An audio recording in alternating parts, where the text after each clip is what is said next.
Historia con Alfonso Gómez Rossi.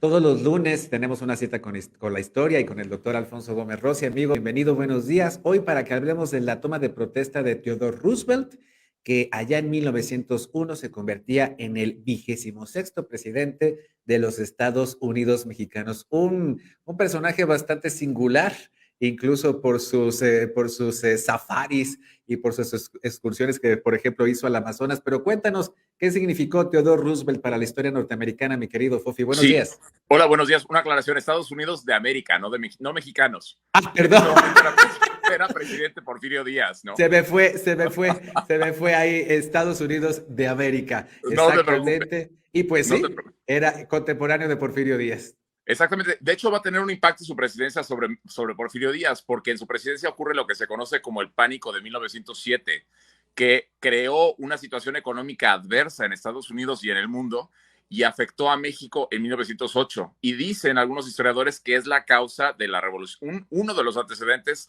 de la Revolución Mexicana, porque empobrece la economía mexicana a cierto grado y hay algo de insatisfacción que va a desembocar en la Revolución Mexicana.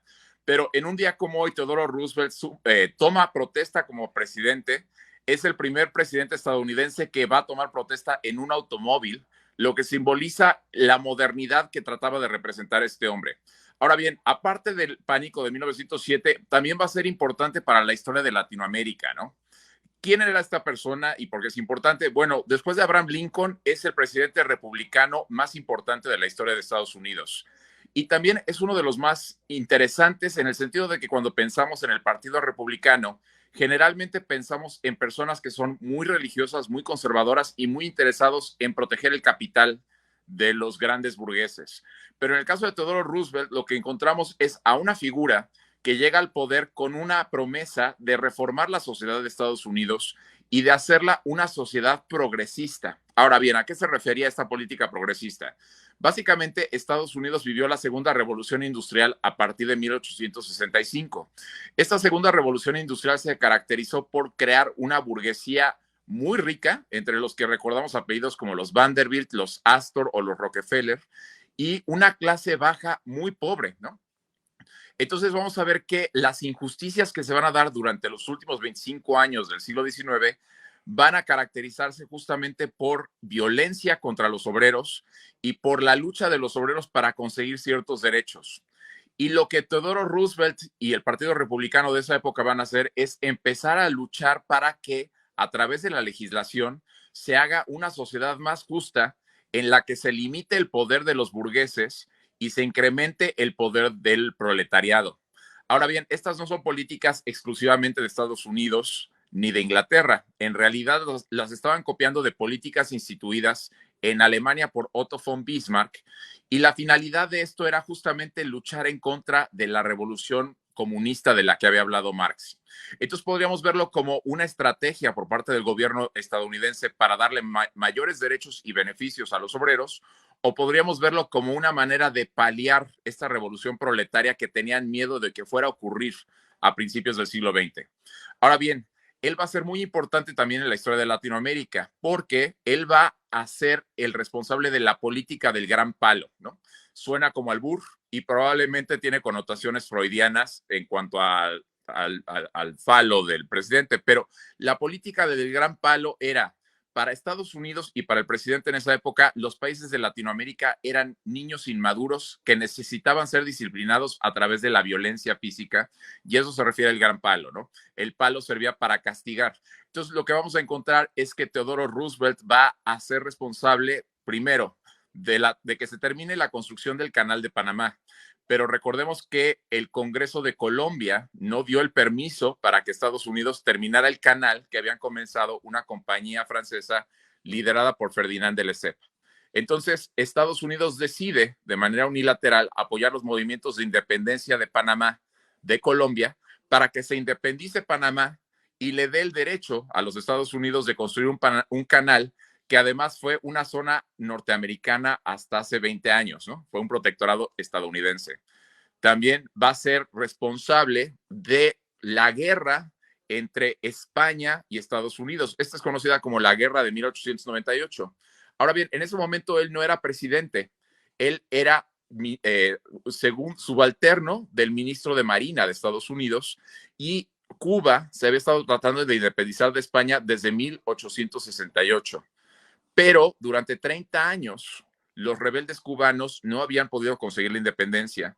Y lo que Estados Unidos quería era ayudar a la independencia de Cuba para convertirla en una isla dependiente de la economía de Estados Unidos. Entonces, en la presidencia de McKinley, que fue el presidente antes que Roosevelt, el presidente se rehusaba a que hubiera una guerra, porque él había luchado en la guerra civil entre el norte y el sur y decía que en su vida él no quería volver a ver una guerra. Pero el almirante, el que dirigía a la naval estadounidense, un día fue al médico y Theodore Roosevelt, que era su segundo, falsificó ciertos papeles para movilizar a la Marina para invadir Cuba, ¿no? Y de alguna manera es responsable entonces de que Estados Unidos haya entrado en una guerra contra España para supuestamente liberar a los cubanos. Pero una vez que se libera a Cuba, Cuba se convierte entonces en una colonia de Estados Unidos y las colonias de España, que eran Puerto Rico y Filipinas, se convierten en territorios de Estados Unidos. Él estaba a favor de la guerra siempre. Él era un hombre que tenía un complejo de masculinidad muy acentuado. Él sentía que ser un hombre era ser un hombre, pero masculino, de ir de cacería, de luchar contra la adversidad y de triunfar. Él había sido asmático como niño y había crecido en el viejo oeste, que ya había sido conquistado. Entonces él lamentaba siempre eso, que Estados Unidos ya había conquistado la frontera, es decir, esos territorios que habían sido de los indígenas, cuando él ya era un joven. Y él fue el que propuso que la frontera de Estados Unidos ahora se tenía que mover más allá de los límites que existían en el Estados Unidos continental y moverse hacia el Caribe y hacia Asia, ¿no? Entonces va a ser responsable de todo este tipo de políticas que van a ser de alguna manera perjudiciales para Latinoamérica durante los primeros 50 años del siglo XX, ¿no? Aquí la idea de Theodore Roosevelt es que Estados Unidos era la nación madura y amparada bajo la doctrina Monroe, tenía el derecho de invadir cualquier país latinoamericano cuando no estuviera de acuerdo con la política de Estados Unidos. Roosevelt también va a ser muy importante porque va a ser el primer presidente que va a ir por una tercera reelección, ¿no? Generalmente las reelecciones eran de 2 términos porque era el término que había puesto George Washington, y Theodore Roosevelt decide que va por un tercer término y hace que pierda el Partido Republicano. Entonces va a ser el antecesor de su sobrino, Franklin Roosevelt, que gobernaría Estados Unidos durante 4 ocasiones. Es un hombre muy interesante también en el sentido de que él hace los primeros parques de Estados Unidos, estos grandes parques, porque él veía que los migrantes que iban hacia el oeste llegaban a la tierra, la erosionaban, la destruían y después se mudaban a otra tierra para hacer lo mismo. Entonces lo que él buscaba era que Estados Unidos defendiera ciertos territorios que valía la pena preservar. Y entonces se instituyen los parques por primera vez. Lo que no dicen los historiadores es que generalmente lo hacía para tener cotos de caza a donde él pudiera ir de cacería. Entonces encontramos a un hombre muy controvertido, ¿no? Que hacía las cosas, algunas salieron muy bien, en general fue un hombre con suerte que le salió muy bien, pero en perjuicio de especies animales o de los latinoamericanos, ¿no? Que veía a Latinoamérica como el patio trasero de Estados Unidos, que necesitaba ser disciplinado y controlado. Hay una película muy interesante, mi querido Alfonso Gómez Rossi, sobre esta expedición que hizo Theodore Roosevelt con su hijo al Amazonas. Y lo que te evidencia en esta película, que es una coproducción brasileira-estadounidense, es de que todo era una fantasía. En realidad, el gobierno brasileiro, la Junta Militar Brasileira de aquellos entonces, planeó esta escapada de Theodore Roosevelt por el Amazonas en un falso descubrimiento de un río. Y a final de cuentas, para ensalzar pues la figura de este hombre que, como bien dices, pues buscaba hasta cotos de caza en los parques nacionales de los Estados Unidos y que tenía pues estas referencias que yo podría situar en muchísimos líderes del siglo XX, ¿no? Esta magnificencia de su masculinidad que en realidad pues era en mucho una, pues...